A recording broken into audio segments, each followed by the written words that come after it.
Hi, I'm Guy Trainin, and this is AI in the Classroom from TechEdge, and today I am playing once again with Claude CoWork, and this is a question that came up in my classroom from my pre-service teachers, and that is, what do I do when I have students in 3rd, 4th, 5th grade who are still struggling with basic decoding, and I still have to teach everything else? And that made me start thinking about what can we create with AI that would provide support and practice to students so we can attend to everybody else and we still get some information back, whether this is managed by the teacher or without the teacher by students. So I gave this prompt to Claude CoWork, and the reason I love CoWork is I give it the task and then I go away. It sends me a message when it's done, so I don't actually have to sit and wait for it. I can do other things. This is where the agent era of AI is really, really important, because what it does is it allows us to be more efficient, not because AI is faster, but because it can work parallel of us. So I'm doing my regular teacher things while AI is trying to figure out this thing, and it'll prompt me when it thinks it's ready and it thinks it has something that I can do, and it will let go if not, or if it has a question. So I don't have to be engaged with it directly. This is the magic that I think is coming to all of us. And here I said I need an app that would help students practice sounding CVC words and the transition to CVCE, so short and long vowels. It needs to have 2 modes, one with students responding orally and one that has the teacher listening in, no need for the oral response. Give students stars because I wanted to make sure there's some kind of feedback, and go from easy consonants to more difficult. I want to see if it can actually figure out which ones are the easier consonants and which ones are the more difficult. You know, for example, G is a little bit harder because it can be a soft or a hard G. Same thing with the C, but B has only one sound. It is seldom confused, so that's more helpful. And so it is going to take a while. So one of the things about CoWork, again, is you do this, and then you wait. You don't sit and wait. You go make a cup of coffee, or you just do your other job. And you hope that it'll create something great. But if not, all you did was spend a few tokens with, in my case, with Claude. And I do pay Anthropic, so I have a little bit more capacity there.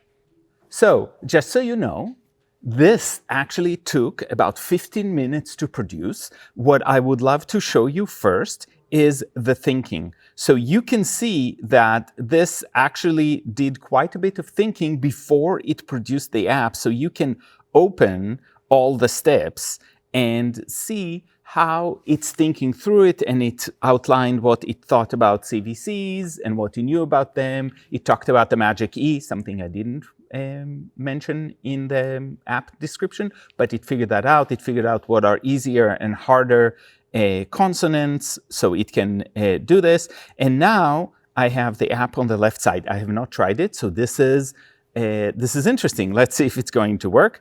And the first thing to do is to try the teacher mode. In a teacher mode, the student is reading to the teacher, so there's no need for audio. So let's check that. Let's do a level teacher mode, and it asks what kind, and you see it's easy starters, more sounds, getting trickier, tricky letters, and magic E. So you can see the levels and you can see the star system there. Let's try easy starters. So it says, showed the students this word, listen to them read it. And what I love is it did the vowel in red, signifying that this is something different.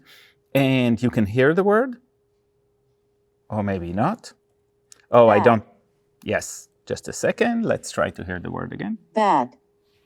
So you can hear the word, and then I say, yes, correct. Next word, needs practice. Let's say together, bed, or let's hear it. Bed. Next word. So you can see that it's got all of these, and you can see that it's based on 10 trials. I really do like this 10 trials system, but you can actually tell it to redo with an option to say how many, for example, so it's easier, or to say, no, I want only 8. But I think 10 is a good number. And now you can see You can see where they were successful. You can choose another level. You can try again. And so that's a very easy to do thing.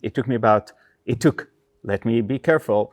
It took me about a minute to figure out the idea. It took Claude CoWork about 15 to 20 minutes to figure this out and to have an app out there. And you saw that it did a fairly good job. It may be that I need a few fix-its to make sure that I'm getting to exactly what I want. But this is an app I can use tomorrow morning with students on my computer fairly quickly. Let's try the student mode. I can hear the word. Fan. But the tap to speak, I have to connect the speaker, so I have to actually run it inside Chrome. I can tell it to do it inside Chrome, just like I did in the Fluency app I showed a few weeks ago. So this is the way it would work. Now the student can work directly with the computer. So this is, again, when I think about what does AI do for us in being able to accommodate different students with different needs, this can become an incredibly useful tool, because you can make, whether you're on Gemini and making those gems, or whether you're on Claude CoWork and you're making some apps, or using ChatGPT, it really doesn't matter, whatever you have access to. And if there is institutional access that gets you the little bit better processing, that's a huge help.